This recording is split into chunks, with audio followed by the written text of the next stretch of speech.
哎，你干什么呢？扔到了，这种跟你我跟他讲我是职业杀手，他不信。Halo semuanya, kembali lagi bersama Tukang Drama. Nah bre, kali ini Mimin bakal bahas drama Cina yang menceritakan tentang seorang pengemis yang bertekad untuk menemukan wanita yang menyelamatkannya di masa lalu. Petualangan mencari wanita itu membawa pengemis ini pada jalan tak terduga, penuh teka-teki dan tantangan, yang akhirnya mengungkap rahasia besar yang mengubah segalanya. Daripada penasaran, apakah akan mengkadal buntingkan? Yuk langsung saja kita gas ke alur ceritanya. Panitia mulai menabuh beduk dengan penuh semangat, suara bergema menyebar ke seluruh penjuru lapangan. Tanda bahwa tantangan bela diri naga yang sudah ditunggu-tunggu akhirnya dimulai. Orang-orang berbondong-bondong datang, mengerumuni arena, beberapa berdesakan di pinggir, sementara yang lainnya terlihat berdiri di atas bangku kayu yang sudah rapuh. Semua penasaran melihat siapa yang akan muncul sebagai pemenang dalam pertandingan yang penuh gengsi ini.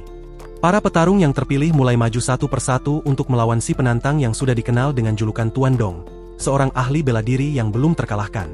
Setiap lawannya tampak percaya diri di awal, namun begitu pertarungan dimulai, satu persatu mereka jatuh dengan mudah. Tidak ada yang bisa bertahan lama melawan kehebatan Tuan Dong. Bahkan para penonton yang tadinya mendukung para petarung, mulai meragukan apakah ada yang bisa mengalahkan Tuan Dong. Tentu saja, tak sedikit yang mulai gusar dan berkata dalam hati, ada apa ini? Tak ada yang bisa menang. Tiba-tiba, dengan langkah perlahan dan penuh misteri, seorang pengemis bertopeng maju ke depan. Penampilannya sederhana, mengenakan pakaian kumal dan wajah yang disembunyikan oleh topeng tua yang sudah pudar warnanya. Beberapa orang di sekitar mulai berbisik-bisik, meragukan keberanian pengemis itu. Saat pengemis tersebut mulai menaiki panggung untuk bertarung, tiba-tiba dia tersandung dan jatuh terjerembab dengan cukup konyol.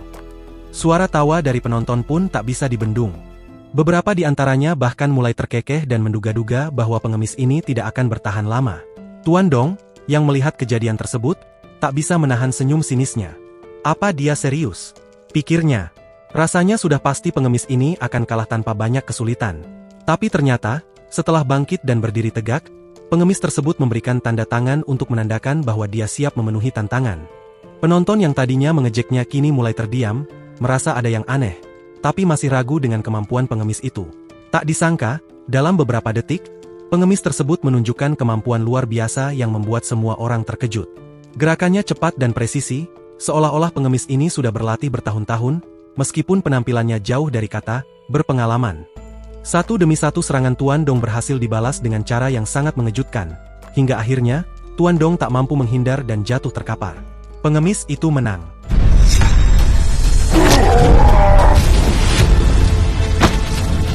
Semua terdiam, tak percaya dengan apa yang baru saja mereka saksikan. Ada yang merasa terkejut, ada pula yang berbisik, siapa sebenarnya dia? Setelah pertarungan selesai, seorang pria misterius datang dan meminta pengemis itu untuk bergabung dengannya. Namun sebelum ada yang sempat bertanya lebih lanjut, tiba-tiba terdengar suara deru kendaraan dari kejauhan. Rombongan mobil mewah datang menghampiri pengemis bertopeng yang ternyata bukan pengemis sembarangan. Mobil-mobil itu berhenti di dekat pengemis, dan beberapa orang keluar dari kendaraan dengan mengenakan pakaian yang terlihat sangat mahal. Ternyata, pengemis bertopeng tersebut adalah Raja Pengemis, seseorang yang sangat dihormati dalam dunia bawah tanah. Raja Pengemis disambut dengan penuh hormat oleh para pengikutnya, yang semuanya ternyata adalah sesama pengemis yang dipimpin oleh dirinya. Mereka melaporkan hasil penyelidikan mereka tentang seorang sosok yang telah lama dicari-cari oleh Raja Pengemis.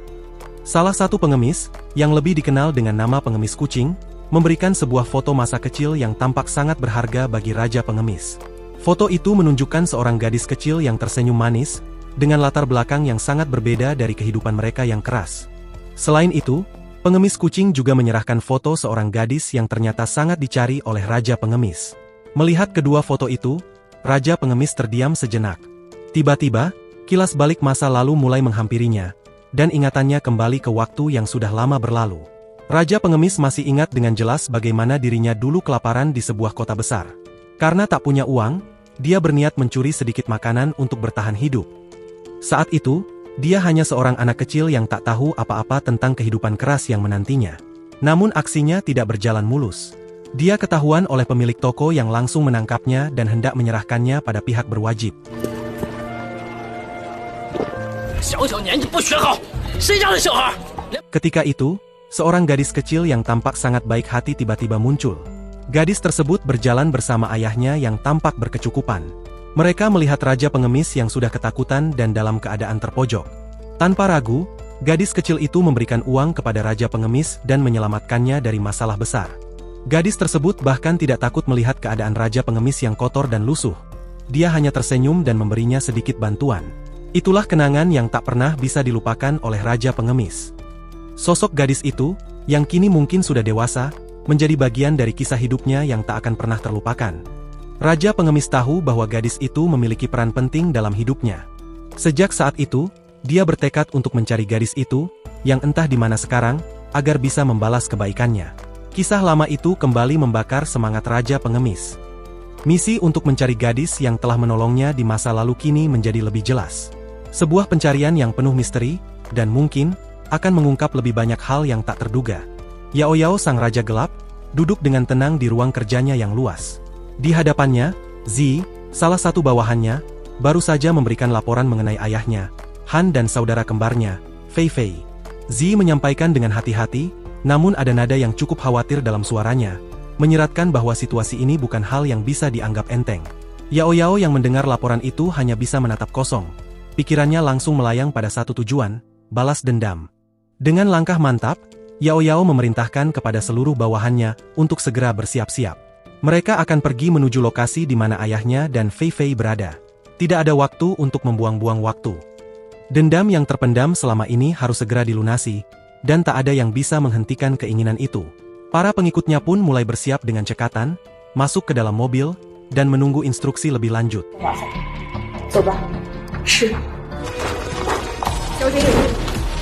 Selama perjalanan, Yao Yao duduk termenung, matanya menatap kosong keluar jendela mobil yang melaju cepat. Pikirannya kembali melayang ke masa kecil yang penuh kenangan buruk. Waktu itu, Fei Fei sang saudara kembar, sedang sakit parah. Kondisinya semakin buruk dan membutuhkan donor sumsum segera. Ayahnya dan neneknya, yang tampaknya tak peduli dengan keselamatan Yao Yao merencanakan sesuatu yang kejam. Mereka berencana untuk mengambil sumsum dari tubuh Yao Yao untuk disumbangkan kepada Fei Fei. Sebuah keputusan yang sangat kejam, yang menunjukkan betapa besar kekejaman mereka demi menyelamatkan Fei Fei tanpa memperdulikan keberadaan Yao Yao. Namun takdir ternyata berpihak pada Yao Yao. Ibunya yang mendengar percakapan ayah dan nenek di rumah sakit, langsung bertindak cepat.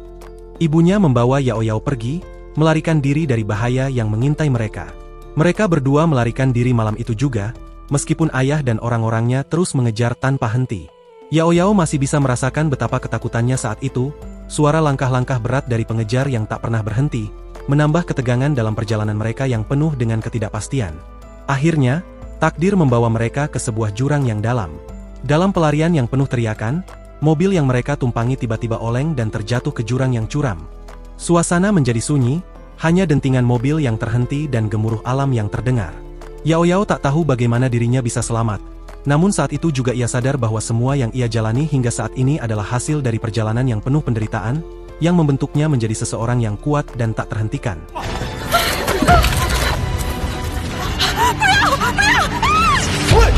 Kini, di dalam perjalanan menuju ayahnya dan Fei Fei ia hanya membawa satu niat, balas dendam yang tak bisa ditunda lagi. Di sisi lain, Raja Pengemis, yang kini sudah mendapatkan informasi tentang gadis yang ia cari, memutuskan untuk melangkah menuju kediaman Han. Kebetulan, Han sedang mencari pengawal, jadi ini seperti rejeki nomplok bagi Raja Pengemis. Dengan langkah mantap, Raja Pengemis mendatangi rumah Han mendaftar sebagai pengawal yang siap untuk bertarung. Tak tanggung-tanggung, ia menantang semua pendaftar untuk melawannya sekaligus, serentak. Seolah-olah ia bilang, "Ayo, siapa takut?" Para pendaftar yang mungkin sebelumnya merasa pede, mulai merasakan getaran aneh di dalam diri mereka. Dengan serangan serentak, mereka mencoba mengalahkan Raja Pengemis. Namun Raja Pengemis ini bukan orang sembarangan. Gerakannya cepat, lincah, dan tentu saja, dia menang dengan mudah. Para pengawal yang terbaring lemas di lantai pasti sedang berpikir, "Aduh, salah pilih jalur nih."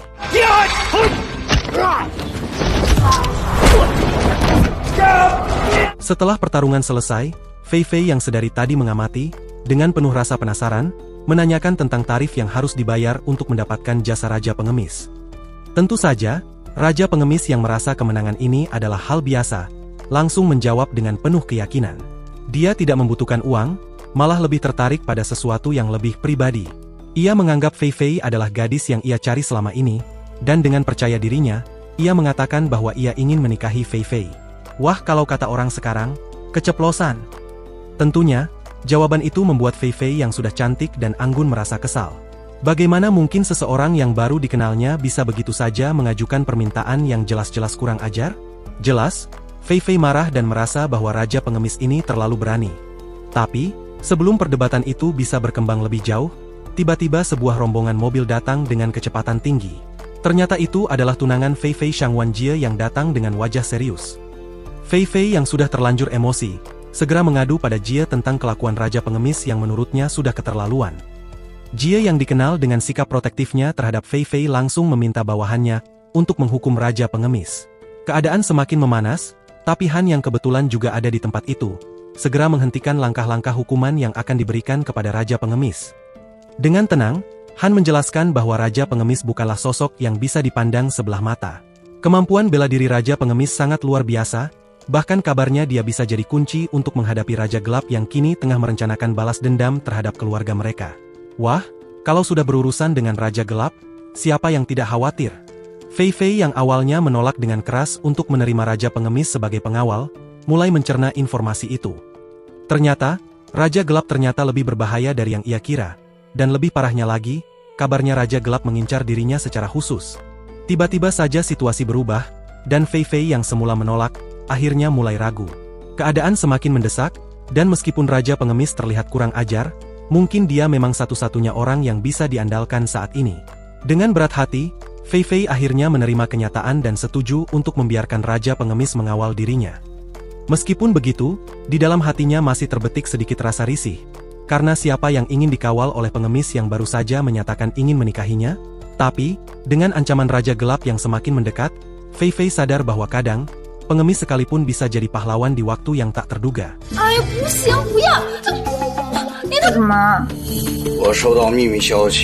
Malam itu, suasana mulai berubah menjadi tegang. Kelompok yang dipimpin oleh Yao Yao tiba di sekitar kediaman Fei Fei.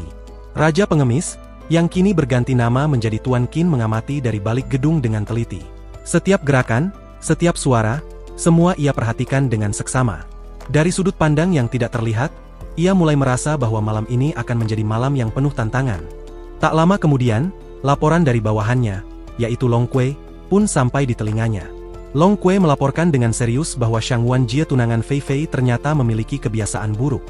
Ia suka mempermainkan wanita, bahkan lebih dari itu, tindakannya bisa dikategorikan sebagai perilaku psikopat. Mendengar ini, Tuan Qin pun mengerutkan kening, merasa bahwa ini bukan masalah sepele.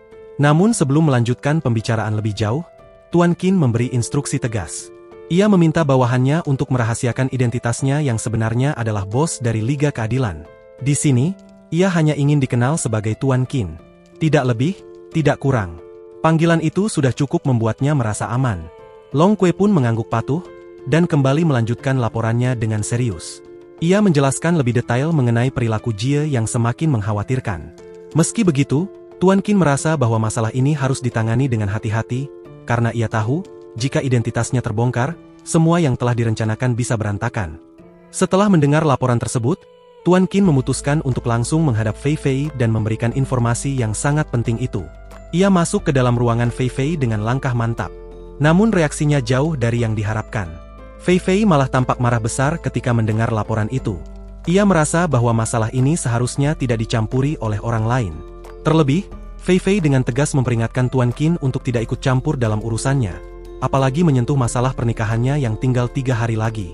Bagi Fei Fei segala sesuatunya sudah diatur, dan ia tidak ingin ada halangan yang datang dari luar. Tuan Qin yang awalnya berniat membantu, justru dipandang dengan rasa kesal oleh Fei Fei. Namun dengan tetap tenang, ia mengikuti permintaan Fei Fei untuk tidak mengacaukan pernikahannya. Lalu, Fei Fei dengan sedikit tegang mengundang Tuan Qin untuk menghadiri reuni bersama Jie dan teman-temannya. Sepertinya, Fei Fei ingin memperkenalkan Tuan Qin kepada dunia Jie secara langsung, meskipun ia sudah tahu bahwa rencana ini tidak akan berjalan mulus.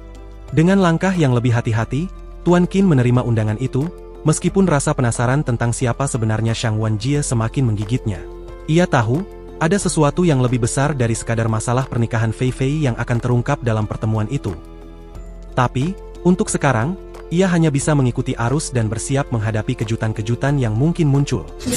不用走，行吧，明白就跟我走吧。 去哪儿？ Di tengah suasana reuni yang penuh dengan tawa dan obrolan, Shang Wanjie dan teman-temannya sedang asyik membahas Fei Fei. Mereka saling memuji kecerdikan Jie dalam menaklukkan hati Fei Fei yang memang sejak awal sudah dikenal sebagai wanita yang keras kepala namun cerdas. Teman-teman Jie tak henti-hentinya memuji, merasa bahwa Jie adalah sosok pria yang sangat beruntung dapat memikat hati Fei Fei. Tapi, mereka tak tahu, di balik kata-kata manis Jie ada banyak hal yang lebih kelam sedang dipersiapkan. Saat itulah, Fei Fei datang, namun bukan sendiri. Di sampingnya ada Tuan Qin yang sudah cukup lama mengamati situasi. Begitu mereka masuk ke ruang reuni, semua mata langsung tertuju ke arah mereka. Fei Fei melangkah penuh percaya diri, sementara Tuan Qin tetap tenang dengan sikapnya yang selalu terjaga. Mereka menuju meja utama, yang membuat Jie mulai menunjukkan tanda-tanda ketidaksenangan. Menurut Jie, Tuan Qin tak seharusnya duduk di meja utama. Dalam pandangannya, Qin adalah orang yang belum pantas berada di sana. Ditambah lagi, Qin yang tampaknya tidak peduli dengan peraturan itu, semakin membuat Jie merasa bahwa ini adalah penghinaan tersendiri. Di sisi lain, Fei Fei juga tidak terlalu senang dengan sikap Tuan Qin. Setelah melihat bahwa Qin tetap bertahan di meja utama, ia merasa bahwa ini sudah terlalu berlebihan. Fei Fei dengan wajah yang sudah menunjukkan ketegangan, langsung menegur Tuan Qin dan memintanya untuk pindah ke meja pelayan. Namun yang terjadi justru sebaliknya. Qin yang merasa bahwa dirinya tak melakukan kesalahan menolak untuk pindah dan tetap duduk dengan santainya. Melihat hal ini, Jie yang sudah merasa tersinggung, langsung mendekat dengan niat untuk mengusir Qin dengan cara kasar. Namun sebelum hal itu terjadi, Fei Fei menghentikan Jie dan meminta Qin untuk mematuhi permintaannya. Dengan wajah yang tak menunjukkan sedikit pun rasa terpaksa, Qin akhirnya menurut dan pindah ke meja pelayan. Tetapi, keributan tidak berhenti sampai di situ. Begitu Qin duduk di meja pelayan, tiba-tiba saja suara keras mulai terdengar. Qin yang tampaknya tidak sabar dengan perilaku para pelayan yang mulai menantangnya, langsung memberikan tantangan. Tidak butuh waktu lama, para pelayan pun mulai kesal dan menanggapi tantangan Qin dengan agresif. Terjadilah pertarungan kecil yang tidak terhindarkan antara Qin dan para pelayan Jie. Satu demi satu pelayan Jie jatuh ke tanah, terdesak oleh kemampuan bela diri Qin yang sudah terasah. 我怕我先出手， Ketika akhirnya semua pelayan Jie yang terlibat dalam pertarungan itu kalah, ternyata ada salah satu pelayan yang menyembunyikan identitasnya sebagai pembunuh bayaran. Setelah mengalahkannya, Qin segera melapor ke polisi, memberikan informasi bahwa pelayan tersebut terlibat dalam sejumlah pembunuhan yang belum terungkap. Saat polisi datang, mereka langsung meminta penjelasan dari Qin mengenai laporan tersebut. Qin pun tidak ragu untuk menelpon seseorang yang memiliki informasi lebih dalam, dan memberikan foto dari pelayan tersebut sebagai bukti kuat yang mendukung laporannya. Polisi, setelah mengecek informasi yang diberikan oleh Qin, akhirnya memutuskan untuk membawa pelayan tersebut pergi. Kejadian ini tentu saja membuat Jie semakin marah. Bagi Jie ini adalah aib yang tak bisa dimaafkan, apalagi melibatkan pihak berwajib. Tidak hanya marah, Jie juga merasa sangat terhina, terlebih karena Qin begitu mudah mencampuri urusan pribadinya. Fei Fei yang merasa sudah cukup dengan semua keributan ini, langsung meminta Qin untuk mencabut laporan itu. Namun Qin dengan tegas, menolak. Bagi Qin ini bukan hanya masalah pribadi, tapi juga soal keadilan. Dengan wajah serius, Qin memperingatkan Fei Fei untuk membatalkan pernikahannya dengan Jie karena ia tahu betul betapa kejamnya pria itu. Fei Fei yang masih ragu dan marah, langsung mengusir Qin dari tempat itu. Dengan langkah berat, Qin akhirnya pergi, meninggalkan Fei Fei dan Jie yang masih terjebak dalam suasana yang semakin panas. Di ruang reuni, Jie tak bisa menahan amarahnya. Ia merasa bahwa kehormatannya tercoreng, apalagi dengan adanya laporan polisi yang datang akibat ulah bawahannya yang terlibat dalam kejahatan. Bagi Jie ini adalah penghinaan terbesar yang pernah ia alami, dan ia bersumpah akan membalas perlakuan ini dengan cara yang lebih brutal di masa depan. Namun meskipun perasaan marah meluap, Jie tahu bahwa ia harus berpikir lebih matang sebelum melangkah lebih jauh.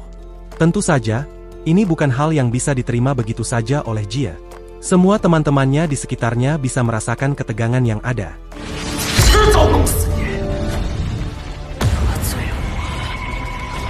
Setelah kejadian di reuni, Qin berjalan pulang dengan langkah yang agak lesu, pikirannya masih terombang-ambing antara rasa puas dan amarah. Tapi, siapa sangka, di tengah jalan, sebuah mobil tiba-tiba menghadangnya. Tanpa sempat menghindar, mobil itu berhenti dengan cukup dramatis, dan seorang pria keluar dari dalamnya. Ternyata, orang itu adalah salah satu bawahan dari Yao Yao sang Raja Gelap yang sedang merencanakan sesuatu yang lebih besar. Tanpa banyak bicara, Qin langsung dibawa masuk ke dalam mobil dan dibawa menuju markas besar Yao Yao. Di tempat itu, suasana yang mencekam langsung terasa begitu Qin masuk. Di hadapannya, berdiri Yao Yao yang begitu tenang, namun aura gelapnya jelas terasa. Tanpa basa-basi, Qin mulai menggoda Yao Yao seolah-olah sedang menghadapi seorang bos besar yang biasa dia hadapi dalam permainan. Namun Zi, salah satu pengikut setia Yao Yao langsung maju dan mencengkram kerah Qin dengan kasar. Terlihat jelas dari wajah Zi bahwa ia marah besar, tidak terima melihat ada orang yang kurang ajar terhadap atasannya. Qin yang biasanya tangguh, kali ini tidak banyak berbuat, hanya diam dan menunggu reaksi Yao Yao. Yao Yao yang melihat situasi semakin tegang akhirnya berbicara. Ia menawarkan Qin sebuah pekerjaan yang cukup menarik, menjadi mata-mata untuk pihaknya, mengawasi setiap gerak-gerik lawan dan melaporkan informasi yang bisa membantu rencananya. Setelah beberapa kali bernegosiasi, akhirnya Qin setuju untuk bekerja sama, meskipun dengan beberapa syarat tersendiri yang harus dipenuhi. Sebelum pergi, Qin tidak lupa menyelipkan godaan terakhir, membuat Yao Yao tersenyum tipis, merasa bahwa orang seperti Qin pasti bisa berguna di masa depan. 如果愿意，咱们再谈条件。那我们合作愉快。 Setelah meninggalkan markas Yao Yao, Qin langsung menuju kediaman Han. Walau baru saja bekerja sama dengan Raja Gelap, ia tahu bahwa Han adalah sosok yang bisa diandalkan dalam menghadapi masalah besar. Namun begitu Qin tiba, Han langsung terlihat marah. Tentu saja, dia masih kesal dengan tindakan Qin yang sebelumnya telah mengganggu Jie tunangan Fei Fei. Han yang sudah cukup sabar akhirnya meluapkan amarahnya, menuntut penjelasan dari Qin tentang apa yang sebenarnya terjadi. Qin yang tidak ingin memperpanjang masalah pun mulai menjelaskan kejadian yang baru saja ia alami. Ia menceritakan bahwa baru saja ia diminta oleh Yao Yao untuk menjadi mata-mata, dengan alasan bahwa Raja Gelap tersebut sedang mengincar keluarga Han. Han yang awalnya marah, mulai mencerna informasi itu dengan serius. Setelah diskusi panjang, akhirnya Han memutuskan untuk merekrut Qin kembali, tetapi kali ini dengan status sebagai agen ganda. Qin akan melaporkan gerak-gerik musuh, namun dengan satu syarat, ia harus berhenti mengejar Fei Fei dan tidak boleh mengganggu hubungan Fei Fei dengan Jie. Begitu mendengar bahwa Qin kembali dipekerjakan oleh Han, Fei Fei yang datang terlambat awalnya menolak. Ia merasa tidak perlu ada orang lain yang mengawasi hidupnya lagi. Namun setelah Han memberi penjelasan lebih lanjut, Fei Fei akhirnya setuju dengan keputusan tersebut. Ia tahu bahwa meskipun Qin adalah orang yang kontroversial, keberadaannya tetap penting untuk melindungi dirinya dan orang-orang yang ia cintai. Jadi, dengan enggan, Fei Fei akhirnya menyetujui bahwa Qin akan kembali mengawalnya. Setelah keputusan itu diambil, Fei Fei membawa Qin ke balkon di kediaman Han. Di sana, dengan pemandangan malam yang tenang, Fei Fei mulai mengajukan pertanyaan tentang siapa sebenarnya Qin. Tentu saja, Qin yang tidak ingin terlalu terbuka, menjelaskan dengan singkat tentang kejadian-kejadian di masa lalu yang membuatnya terjerat dalam dunia yang penuh dengan intrik ini. Ia juga menjelaskan tujuannya untuk menikahi seorang gadis yang ia temui di masa lalu. Gadis itu adalah sosok yang telah menarik hatinya sejak pertama kali bertemu, dan kini Qin merasa bahwa itu adalah satu-satunya tujuan hidupnya, untuk menemukan gadis itu dan menikahinya. Setelah mendengar cerita Qin, Fei Fei akhirnya terdiam. Di dalam dirinya, ia mulai merasa ada sesuatu yang tak biasa. Ketika Qin melanjutkan ceritanya, Fei Fei yang merasa penasaran akhirnya mengungkapkan sesuatu yang mengejutkan. Ternyata, ia adalah gadis yang dimaksud Qin. Fei Fei mengakui bahwa dirinya adalah orang yang pernah bertemu dengan Qin di masa lalu, dan dia memanfaatkan situasi ini untuk kepentingannya sendiri. Meski begitu, ada sesuatu dalam diri Fei Fei yang merasa bingung dan tercampur aduk. Seolah-olah, ada bagian dari dirinya yang tidak bisa menolak untuk melibatkan Qin dalam hidupnya lebih jauh, meskipun itu berisiko besar. Dengan pengakuan itu, Qin tak bisa menahan rasa terkejutnya. Dia menyadari bahwa meskipun mereka berdua tampaknya berada di jalur yang berbeda, takdir sepertinya telah mempertemukan mereka kembali. Kini, tidak hanya sebagai mata-mata, tapi juga sebagai pria yang terjebak dalam perasaan yang membingungkan. Fei Fei yang tampaknya mulai merencanakan sesuatu, merasa bahwa situasi ini bisa dimanfaatkan untuk keuntungannya sendiri, meski tahu bahwa bahaya pasti mengintai di setiap langkah mereka. 3日之后，在你大婚之日，我帮你灭了复仇会。做到。 Akhirnya, hari yang dinanti-nanti oleh semua orang, terutama Fei Fei dan Jie tiba. Pernikahan mereka berlangsung di Hotel Century yang megah, dengan segala kemewahan yang menyertainya. Para tamu yang hadir memberikan hadiah-hadiah yang tampak luar biasa, dari yang berkilau hingga yang sangat berkelas. Seperti biasa, semua tampak sempurna di luar, namun di baliknya, ada sejumlah peristiwa yang tengah mengintai, termasuk keberadaan Qin yang merasa berada di jalur yang salah. Di tengah hiruk-pikuk pernikahan, Qin menerima telepon dari Yao Yao yang tak lain adalah Raja Gelap yang sedang mengawasi jalannya acara. Yao Yao memerintahkan Qin untuk melapor dan memberi informasi tentang jalannya pernikahan yang sedang berlangsung. Qin dengan sigap melaporkan segala sesuatunya, mulai dari suasana hingga detil acara yang sudah dimulai. Tak lama setelah itu, Yao Yao memberi perintah kepada bawahannya untuk mempersiapkan jebakan yang sudah direncanakan. Ini jelas bukan pernikahan yang biasa. Sementara itu, di ruang resepsi, pernikahan Fei Fei dan Jie sudah dimulai. Semua berjalan lancar, dan Qin yang masih merasa Fei Fei adalah gadis yang ia cari di masa lalu, tidak bisa menahan diri. Ia meminta berkas bukti dari Long Kui, yang juga tak kalah sibuk dengan tugas-tugasnya. Qin kemudian maju ke depan, menghentikan jalannya pernikahan dan dengan percaya diri menunjukkan rekaman yang berisi kejahatan Jie. Rekaman yang diputar memaparkan aksi-aksi Jie yang bermain dengan wanita lain, jelas sebuah bukti yang cukup kuat untuk menghancurkan reputasinya.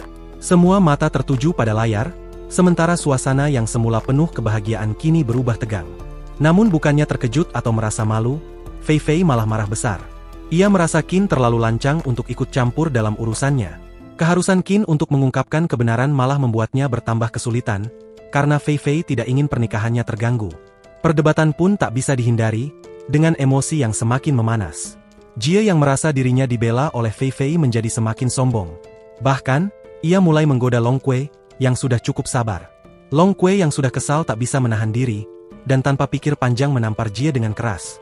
Ini tentu saja membuat Jie semakin marah, dan ia langsung meminta agar Qin beserta bawahannya dihukum. Namun sebelum keributan semakin meluas, Han yang hadir di sana, langsung menghentikan segala tindakan. Dengan sikap tenang, Han memberikan laporan mengenai Qin yang ternyata memiliki informasi penting tentang Raja Gelap. Laporan itu membuat semua orang terdiam.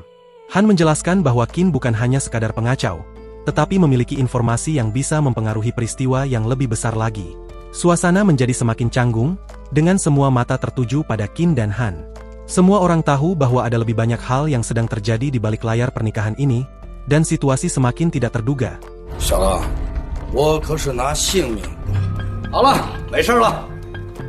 Tiba-tiba, suasana di lokasi pernikahan menjadi semakin mencekam saat Yao Yao si Raja Gelap tiba-tiba muncul dengan sikap yang penuh wibawa. Semua mata langsung tertuju padanya, dan yang lebih mengejutkan lagi, dia langsung menyuruh Han untuk berlutut. Han yang tidak punya pilihan lain, terpaksa berlutut di hadapan Yao Yao. Sementara itu, Qin yang melihat kejadian itu tidak tinggal diam, dengan sigap menahan Han menggunakan pisau untuk mencegahnya lebih lanjut dipermalukan. Fei Fei yang merasa situasi semakin aneh dan penuh ketegangan, langsung mencermati motif Yao Yao yang tampaknya punya urusan pribadi dengan keluarga Han. Dengan penuh kebingungan, Fei Fei menuntut penjelasan dari Yao Yao. Tanpa ragu, Yao Yao mulai membuka mulut, menjelaskan bahwa ibunya telah dibunuh oleh Fei Fei. Tentu saja, Fei Fei langsung mengelak, bersikeras bahwa dia tidak pernah melakukan pembunuhan seperti yang dituduhkan. Jie yang tetap membela Fei Fei menjadi semakin marah mendengar tuduhan-tuduhan tersebut, namun situasi semakin tak terkendali. Melihat keduanya saling beradu argumen, Yao Yao kemudian memerintahkan Zi untuk memutar sebuah video. Video itu pun diputar, menampilkan Fei Fei yang tengah bersama ibunya di tebing. Dalam video itu, terlihat Fei Fei yang mengajak ibunya untuk berdiri di tepi tebing dengan alasan untuk berfoto. Tanpa disangka-sangka, tiba-tiba Fei Fei mendorong ibunya ke jurang. Kejadian dalam video itu membuat semua orang terdiam, terutama Han yang terkejut dan merasa sangat bingung. Ia pun langsung meminta penjelasan kepada Fei Fei, namun Fei Fei malah mengalihkan pembicaraan, dan lebih tertarik bertanya tentang Yao Yao. Melihat ketegangan yang terjadi, Yao Yao menyuruh Fei Fei untuk berlutut agar dia bisa memberikan penjelasan lebih lanjut. Namun Fei Fei dengan tegas menolak, dan mulai merengek kepada Jie. Jie yang merasa terpojok karena situasi semakin berbahaya, segera mengarahkan perintahnya kepada bawahannya untuk menyerang Yao Yao. Zi yang dengan sigap bersiap melawan para bawahan Jie segera menghalau mereka.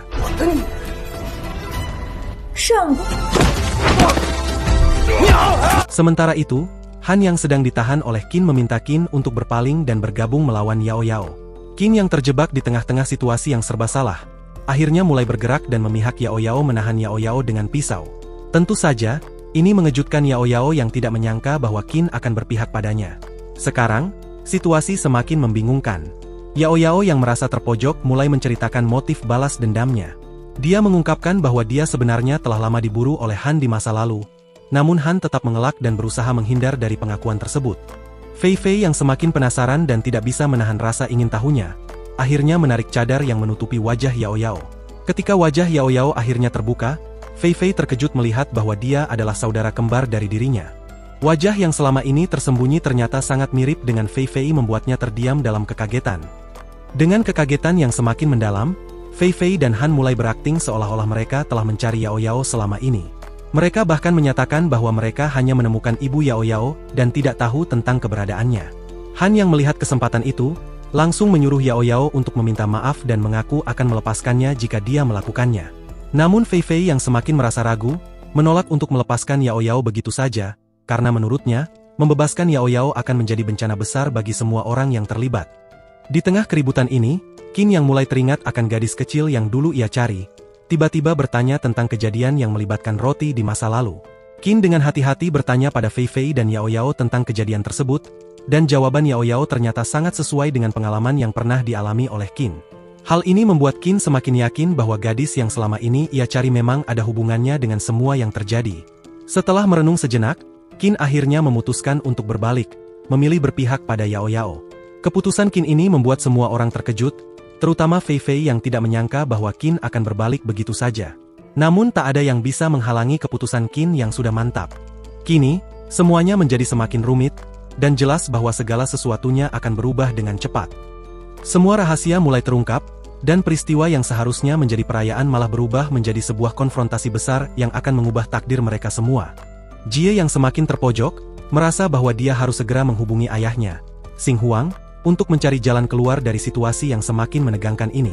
Namun sebelum dia sempat mengangkat telepon, ternyata ayahnya, Xing Huang, sudah datang lebih dulu ke lokasi. Kedatangan Xing Huang yang membawa aura kekuasaan langsung membuat semua orang terdiam. Jie langsung mengadu pada ayahnya, menceritakan semua yang terjadi dan mengungkapkan kemarahannya. Xing Huang, yang tidak terima dengan keadaan tersebut, langsung mengeluarkan perintah dengan tegas. Dia menyuruh Fei Ying, anak buahnya, untuk membuat pihak Yao Yao berlutut dan merasakan akibatnya. Namun Zi yang tidak tinggal diam, langsung menghadang Fei Ying, dan mereka pun terlibat dalam pertarungan sengit.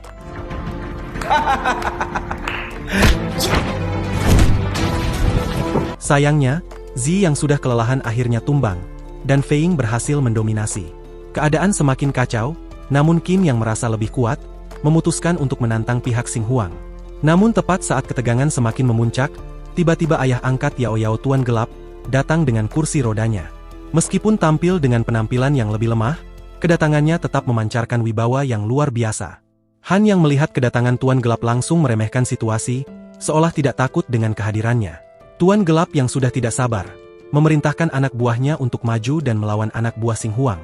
Perkelahian semakin intens, dan anak buah Xing Huang akhirnya mulai kalah satu persatu. Di tengah kericuhan yang terjadi, Qin yang merasa sudah cukup lama berada di tengah-tengah masalah ini, akhirnya mengaku bahwa dia akan membantu menyelesaikan semuanya. Namun sebelum dia melangkah lebih jauh, Yao Yao menghentikan langkahnya dan mengungkapkan bahwa dia sebenarnya menyukai pria lain. Qin yang mendengar penjelasan tersebut sedikit lesu, merasa kecewa, namun tetap bersikeras bahwa dia akan membantu menyelesaikan masalah ini sampai tuntas, dan setelah itu, dia akan pergi. 已经有喜欢的人了，我不喜欢。决此等麻烦之后，还你一饭之恩。 Raja Gelap, yang merasa situasi semakin sulit dikendalikan, segera mencoba menghubungi anak buahnya. Namun alih-alih mendapatkan kabar yang diinginkan, dia malah mendapat informasi mengejutkan bahwa kelompoknya telah kalah. Situasi ini membuat Sang Huang tertawa puas, seolah merasa sudah menang. Dengan nada sombong, Sang Huang mulai mengklaim bahwa dia memiliki anak sulung yang merupakan dewa bela diri dan murid dari Kunlun, salah satu aliran bela diri terkuat. Tentu saja, dia berharap bahwa pernyataan ini akan membuat lawan-lawannya gentar. Namun Qin yang mendengarnya hanya tersenyum santai. Tanpa ekspresi panik sedikit pun, dia dengan tenangnya menepuk tangan, dan dalam sekejap, bumi di sekitar mereka terasa sedikit bergetar. Tiba-tiba, beberapa pengemis muncul dan meminta perintah. Sang Huang dan seluruh anggota keluarganya tentu saja meremehkan kedatangan para pengemis itu, menganggapnya sebagai hal yang tidak perlu dikhawatirkan. Namun Qin yang sudah tahu apa yang sedang terjadi hanya tersenyum penuh percaya diri. Dia tahu bahwa kesombongan lawan tidak akan bertahan lama, dan inilah saatnya untuk menunjukkan kekuatannya. Tak lama setelah itu, Han yang sedang di tengah kericuhan mendapat telepon yang melaporkan tentang ribuan pengemis yang kini menyerang wilayahnya. Tentu saja, Sang Huang dan semua pihak lain yang terlibat dalam pertempuran itu juga segera mendapatkan laporan serupa. Semua mulai terkejut, menyadari bahwa ada sesuatu yang lebih besar sedang terjadi. Di tengah keramaian itu, Qin dengan santai mengedipkan mata ke arah Yao Yao yang langsung memahami pesan yang disampaikan. Yao Yao yang mendengar kabar tersebut sangat gembira karena ternyata pria di depannya ini adalah Raja Pengemis, sosok yang selama ini ia kagumi dan dengar kabarnya. Qin kemudian berubah menjadi sosok Raja Pengemis yang legendaris, mengenakan pakaian khas dan mengeluarkan aura yang luar biasa. Sementara itu, Sang Huang yang masih terbuai dalam kesombongannya terus saja membanggakan anak sulungnya, yang disebutnya sebagai Dewa Bela Diri, seorang pejuang tangguh yang tak terkalahkan. Merasa semakin yakin, Sang Huang segera menelepon anak sulungnya untuk memberitahu keadaan yang sedang berlangsung. Namun Qin tidak terpengaruh sedikitpun oleh kabar tersebut. Dia justru memberikan perintah kepada Long Kui untuk membuat semua pihak lawan berlutut, menyerahkan kekuasaan sepenuhnya. Setelah perintah itu dilaksanakan, semua pihak yang sebelumnya sombong dan angkuh, termasuk Sang Huang, akhirnya terpaksa berlutut di hadapan Qin. Setelah semuanya berada di posisi yang tepat, Qin memutuskan untuk membebaskan Han. Dia mengingat kembali masa lalu, di mana Han pernah membayarkan roti untuknya, sebuah tindakan yang tak akan pernah ia lupakan. Namun Yao Yao yang tidak bisa menahan diri, menolak untuk ikut serta dalam pembebasan tersebut. Dia, dengan penuh keyakinan, menantang ayahnya untuk sebuah duel. Dan duel itu pun terjadi, antara Yao Yao dan Sang Huang, sang ayah yang ternyata tak sekuat yang dia klaim. Han akhirnya kalah, dan Yao Yao yang penuh semangat meminta agar ayahnya, Sang Huang, dan Fei Fei ditangkap.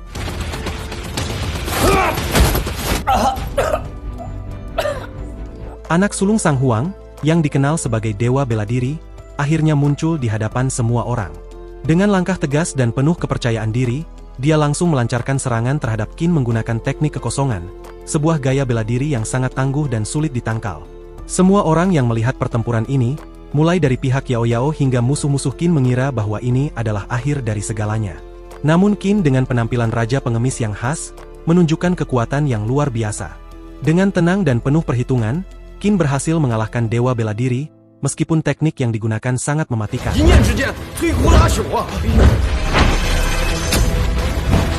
Setelah itu, Qin dengan santai mengungkapkan bahwa dirinya adalah Patriark Kuil, sesuatu yang tentu saja membuat orang-orang di sekitar terkejut. Mereka tidak langsung percaya dan bahkan sebagian besar merasa heran dengan klaim tersebut. Tidak lama setelah itu, anak sulung Sang Huang yang masih merasa belum puas dengan kekalahannya, langsung menelepon gurunya, seorang tokoh besar dalam dunia bela diri. Tujuannya tentu saja jelas, memberi pelajaran kepada Qin yang dianggap terlalu lancang mengaku sebagai Patriark Kuil. Mendengar percakapan tersebut, Yao Yao mulai khawatir dan segera memberi saran agar Qin melarikan diri. Namun Qin yang terlihat begitu yakin dengan dirinya, justru menanggapi peringatan itu dengan tenang. Dalam hati, ia tahu bahwa segala sesuatu yang terjadi ini hanya bagian dari rencana yang lebih besar. Guru dari anak sulung Sang Huang akhirnya datang, memperingatkan Qin untuk tidak kurang ajar. Dengan sikap yang angkuh, guru itu kemudian langsung menelepon Tuan Harimau, seorang sosok yang lebih hebat darinya, yang bisa jadi menjadi ancaman nyata bagi Qin. Yao Yao semakin gelisah. Dalam pikirannya, semua ini bisa berujung pada bencana. Bahkan ayah angkat Yao Yao si Raja Gelap, yang biasanya tenang dan penuh perhitungan, ikut meminta Qin untuk melarikan diri. Namun sekali lagi, Qin menolak saran tersebut. Alih-alih mundur, dia malah memberi perintah kepada Long Kui untuk melawan guru Dewa Bela Diri tersebut. Perkelahian pun tidak terhindarkan. Dan tak disangka, Long Kui yang dengan cepat bertarung dengan penuh teknik dan kecerdikan, berhasil mengalahkan guru Dewa Bela Diri.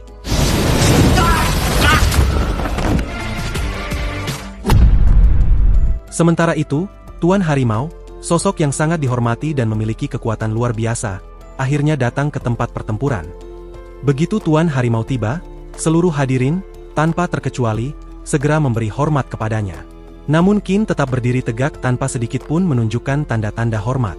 Ini tentu saja membuat beberapa orang tercengang, terutama Tuan Harimau yang melihatnya dengan tatapan penuh rasa ingin tahu.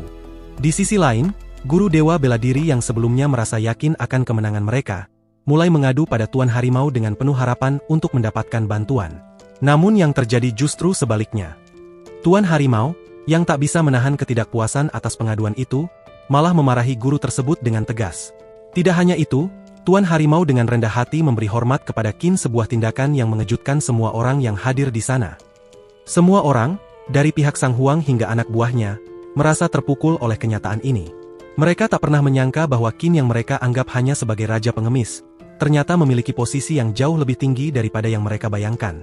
Setelah situasi mulai tenang, Qin dengan tegas melangkah maju dan meminta Tuan Harimau untuk menutup seluruh bisnis keluarga Han dan Sang Huang. Menurut Qin, semua bisnis mereka telah tercemar oleh korupsi yang sangat merugikan banyak orang. Permintaan Qin ini tentu saja mengejutkan semua orang yang hadir. Tuan Harimau yang sebelumnya memberikan hormat kepada Qin kini dengan serius memikirkan saran tersebut. Semua pihak yang terlibat dalam bisnis gelap dan korupsi mulai merasa panik, mengetahui bahwa kejatuhan mereka sudah semakin dekat. Di tengah ketegangan itu, Qin hanya tersenyum, yakin bahwa dia telah berhasil membalikkan keadaan. Semua pihak yang pernah meremehkannya, kini harus menelan pil pahit akibat kesombongan mereka sendiri. Dengan bantuan Tuan Harimau yang kini ada di sisinya, Qin tahu bahwa tidak ada lagi yang bisa menghalanginya untuk mengungkapkan semua kebenaran yang tersembunyi di balik dunia kelam ini. Dan, bagi Qin ini baru saja dimulai. Akhirnya, setelah melalui segala pertempuran dan intrik, Yao Yao masih tak bisa menahan rasa penasaran yang mengganggu hatinya. Dengan mata yang penuh harap, ia menatap Qin mencari kepastian yang telah lama ia tunggu. Qin dengan senyuman penuh keyakinan, akhirnya menggandeng tangan Yao Yao. Tanpa kata-kata berlebihan, Qin menjanjikan satu hal. Ia akan menjadikan Yao Yao wanita yang paling bahagia. Di tengah kekacauan yang telah berakhir, tangan mereka bersatu, menyisakan rasa damai yang menyelimuti keduanya. Dan disinilah cerita mereka berakhir, penuh harapan, dengan segalanya yang kini telah berubah. Dan tanpa terasa, film pun tamat dengan perasaan yang bahagia, dengan dibarengi kaleng Hongguan yang isinya opak dan ranginang. Oke teman-teman, sekian dulu untuk video hari ini. Bagaimana tanggapan teman-teman tentang film ini? Tulis di kolom komentar ya. Dan jika teman-teman mempunyai rekomendasi film selanjutnya untuk kita bahas, silakan kalian tinggalkan jejak berupa komentar.